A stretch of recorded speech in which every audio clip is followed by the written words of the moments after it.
Bonne Foi, Chapter 3. I'd never realized just how much time humans spent sleeping, or rather, I'd never had to experience it firsthand, and I was trapped here under Bella's sleeping form, unable to sneak away because I'd promised to stay. But it was becoming increasingly clear to me that if I wanted to continue these sexual exchanges with Bella, I would have to pretend to forge a relationship with the girl. No woman in her right mind would continue sleeping with a man indefinitely if he didn't appear to want anything more than sex. Unless, of course, the woman wanted nothing more than sex either, but that clearly wasn't Bella. I could see that already. And so it seemed I would have to play along with the human charade. She would want to know more about me, and it would serve my purpose, well, to know more about her. I would have to let her see me living a human life, if I was to avoid suspicion. That would mean attending classes, taking her on dates, showing her my place, observing all the human rites of courtship. Well, that could be done. It might even be an entertaining challenge. That is, if I don't die of boredom while she slept. I would have to find some way to make this more bearable. After about 15 minutes, she started to shiver. I covered her with the blanket on the end of the bed, lest she wake and comment on why she was freezing. She must have noticed my coldness, but she had yet to question it, so I wasn't about to bring up the issue. Come to think of it, Bella hadn't brought up a lot of things that she could have had questions about, like my black eyes, or that we had yet to use a condom. Maybe she was on birth control? But still, she must worry about STDs. She couldn't be that naive, could she? Schools had sex ed programs for years now. She ought to know better. 30 minutes. I studied the cracks in the ceilings. Dormitories were such shitholes. It was a wonder they could sustain human life at all. Would roaches even live here? Edward. I looked down to the sleeping human, hoping to find her stirring, but her eyes remained closed. "Stop running from me," she said, clear as a bell. I chuckled. So Bella was a sleep-talker then. That would be fun. What was she dreaming that included me running, I wondered, and furthermore, what on earth was wrong with her instincts that her subconscious didn't tell her she should be the one running? "We'll get a cat," I snorted. I wasn't sure I wanted to know what went on in her head. The talking stopped, and it was another long hour before she finally woke, blinking confusedly.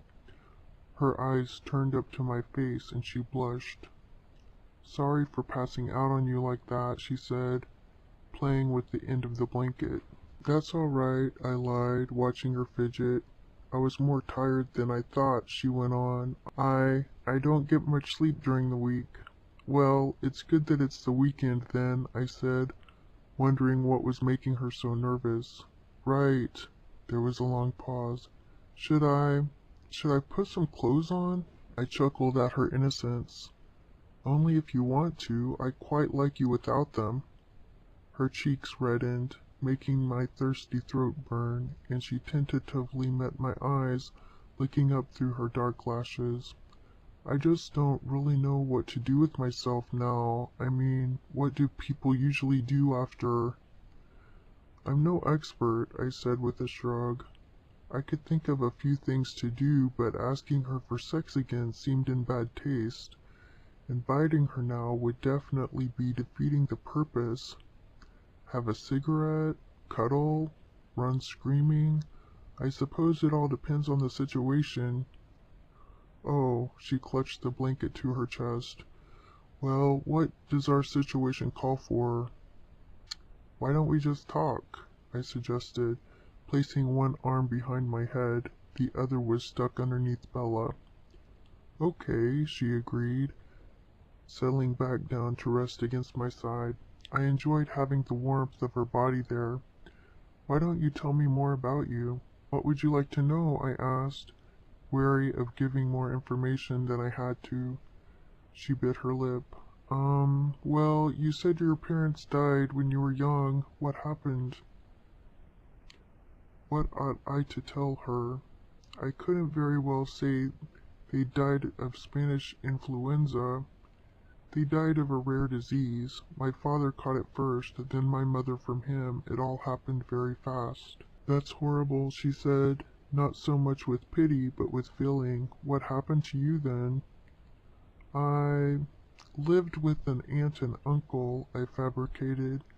It would be hard for her to ever disprove that, should she look too deeply into my past. They raised me, essentially, until I came to college. You're not close to them, though, are you? She asked, seeming to catch on to some ring of discord in my story. Perceptive girl. That's why you came halfway across the country, isn't it? No, I'm not close to them. I guess you could say I grew up fast. Sometimes it feels as though I was never a child at all, I said, and that was as close to the truth as I could ever give her. It seemed to satisfy her. I feel the same way, but I already told you about that, didn't I? A bit, but tell me more about your childhood. You said your mother was more like the child. How so? Bella laughed to herself.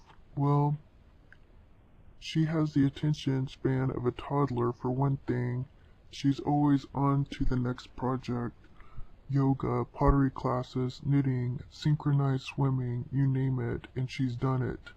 But she can't stick with anything. I generally got dragged into whatever phase she was in, too. Anything I would have chosen to keep doing was out the window within a week or two.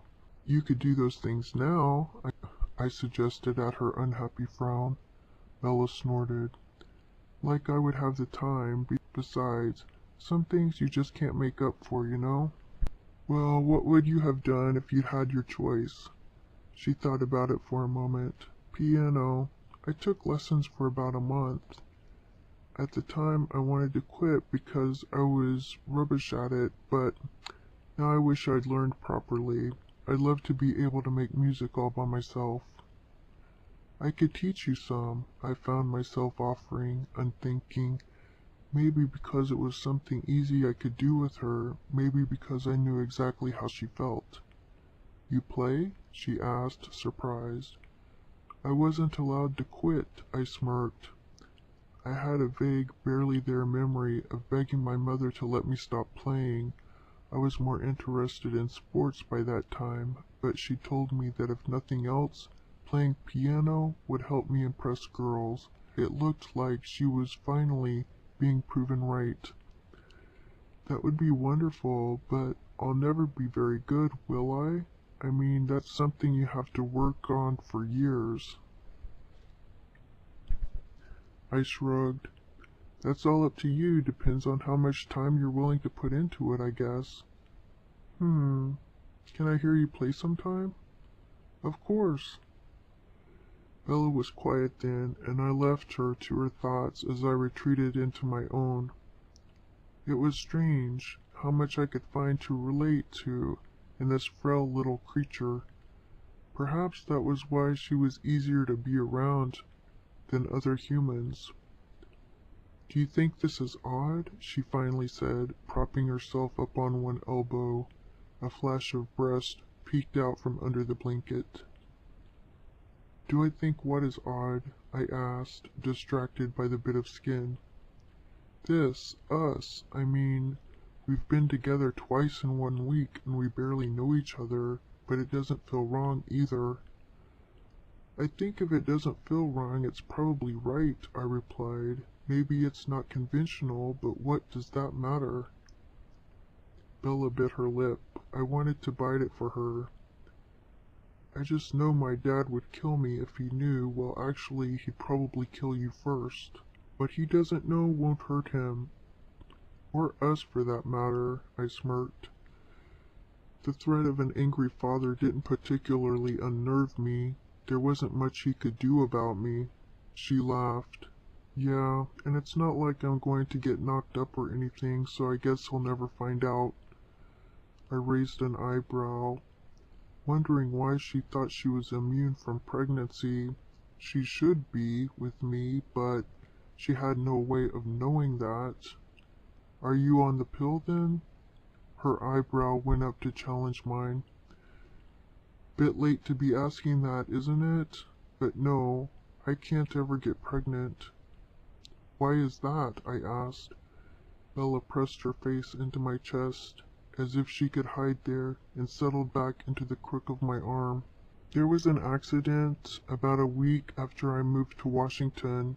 It was icy, the last big frost of the year, and I was standing by my truck in the school parking lot when Tyler Crowley lost control of his van and ran straight into my truck, with me in the middle.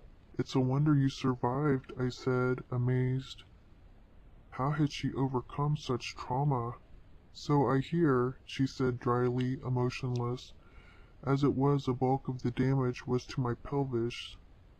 I was caught against my truck's bumper. My uterus was so damaged by all the splintered bone that they had to remove it, so that's that. I wondered at the girl in my arms, knowing now what had caused the scar beneath her navel that I disregarded before. I'm sorry, I said, supposing that was the right thing to say. It must be something difficult to cope with. She shrugged.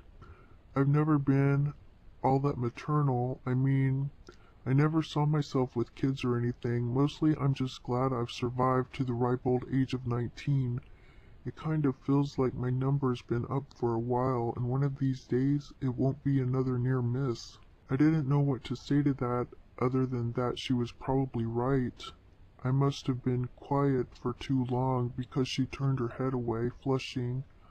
I'm sorry, I freaked you out, didn't I? You must think I'm crazy. No, I don't think you're crazy. I thought she was the most unusual human I'd ever met, with instincts that led her places they shouldn't and bizarre awareness of herself that people tended to lack, but crazy? No, her mind was as solid and as impenetrable as a rock, and she was strong enough to humble me just that little bit. Does it still hurt you? I asked, curious. She'd never shown any sign of pain with me, but it seemed impossible that a body could heal from so much damage. Does what still hurt? Your injury? Oh, no, not really. There are aches sometimes, but nothing really painful. Again there was silence. I didn't know how to behave in such a moment. Do you see me differently now? She asked uncertainly. I quirked an eyebrow. Should I? She shrugged uncomfortably. Sometimes when people find out, it's like I'm less of a person to them, or less of a woman. They give me this look of pity, like I've got some deadly, incurable disease, like my life is already over. And I hate that, because my life isn't over. Maybe I can't have a certain kind of life, but I've accepted that, and I don't want anyone's pity.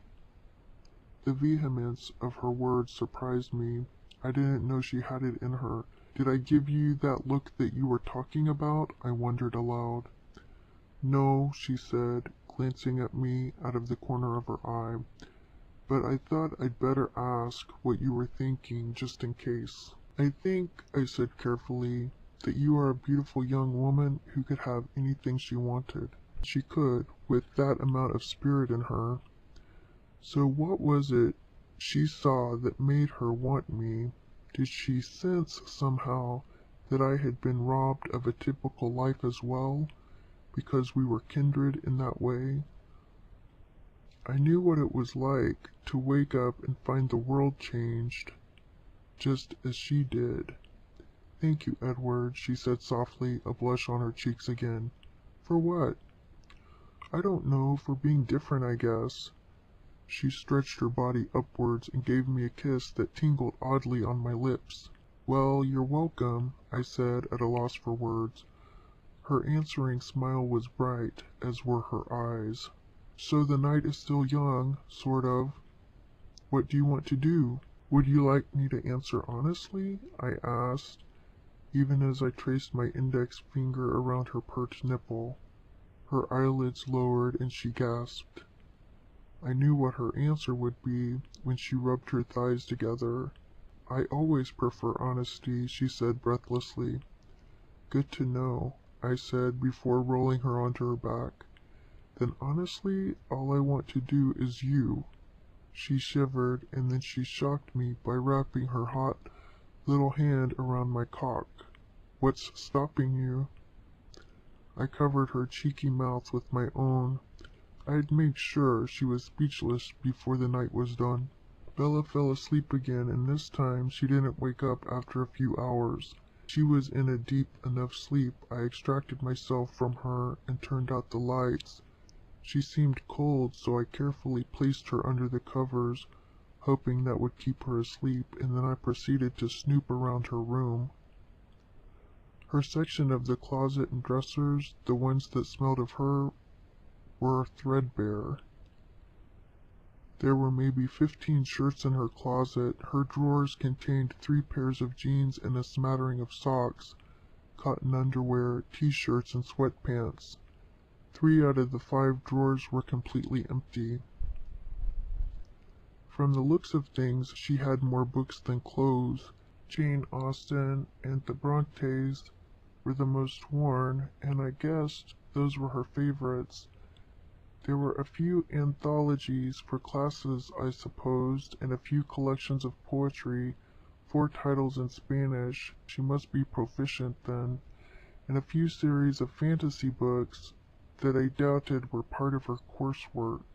Her algebra homework sat unfinished on her desk, a mess of eraser marks and scribbles. Her computer was turned off, an ancient, clunky sort of machine. Her textbooks were piled neatly on one corner of the desk. There were no pictures or knickknacks anywhere. On her bedside table was an alarm clock and a CD player. I found her CD collection in the top drawer, a mishmash of styles from Linkin Park to Chopin's Nocturnes. It looked like a miniature version of my CD collection. I smiled to myself. At least I'd found a human with some taste. Beyond that, she didn't seem to have many possessions. Would gifts please her, I wondered? If she had so little, it might help to win her over if I gave her things, but then I recalled her earlier insistence that she wanted no one's pity, and I thought perhaps gifts would insult her sense of independence. I would have to test her with small things first. Bella began to mumble in her sleep, and I got back into the bed with her, afraid she would wake and find me searching her room. She merely curled into me, wrapping an arm around my torso as she shifted back into a deep slumber. I closed my eyes and cleared my mind, seeking the closest thing to sleep I could get. In the morning I pretended to sleep while Bella scrambled around the room and then scurried into the bathroom between her room and the next, wrapped in the blanket I'd covered her with the night before. I heard her start the shower and decided it was a good time as any to put on my clothes.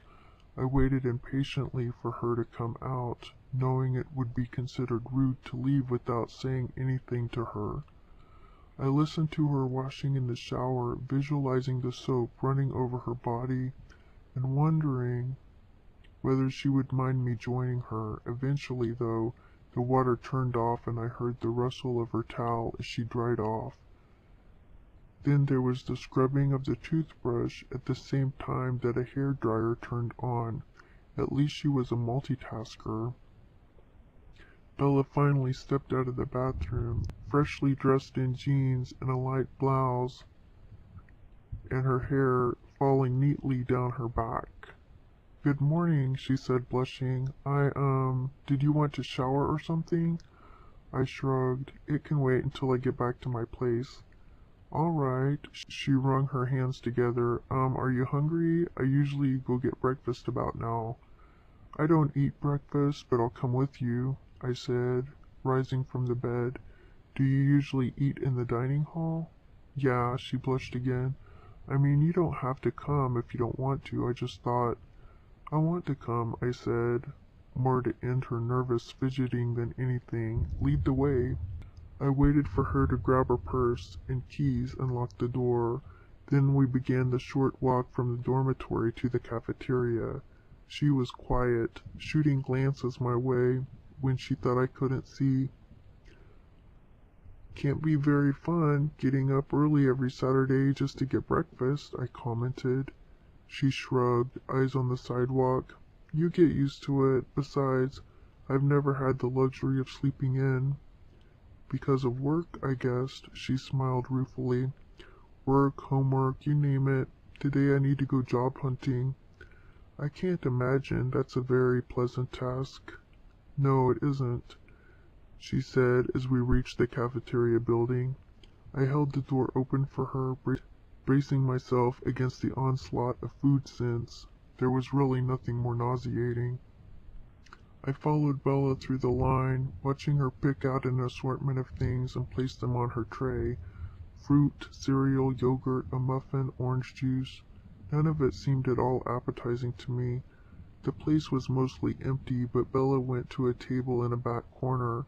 I sat across from her, watching her take her spoon and start mashing the cereal down into the milk. Human habits were so odd. Where were you going to look for a job? I asked her. Just here in town, she said, within walking distance, if I can manage it. My truck's on its last legs. You drive a truck? I chuckled, trying to imagine her in such a large vehicle. I'd been picturing her in something safe, conventional, a Volvo maybe. But then she'd mentioned a truck last night, hadn't she? Was it the same one still? Had it possibly survived the accident? She glared. What's wrong with driving a truck? Nothing, I said, putting my hands up in surrender. Touchy subject, then. It was just unexpected. Would you like me to have a look at it for you? I'm no expert, but I've done a fair bit of automotive work over the years. Oh, that's all right, she said with a dismissive wave of her hand. I'll just have Jake look at it the next time I'm home. Jake? I frowned, wondering who this heretofore unmentioned Mel was. She was an only child. I didn't think she had a lot of cousins running about. She'd said she'd never had any boyfriends, but has she been hiding something? I had no way of knowing, did I? Do you not trust me with your truck? I asked, suddenly wanting very much to keep her away from this Jake. No, it's just you've offered to do so much for me already, it doesn't seem fair. She looked back to her cereal, avoiding my eyes. It's no big deal. Jake's the one that rebuilt the engine originally. He can take care of it.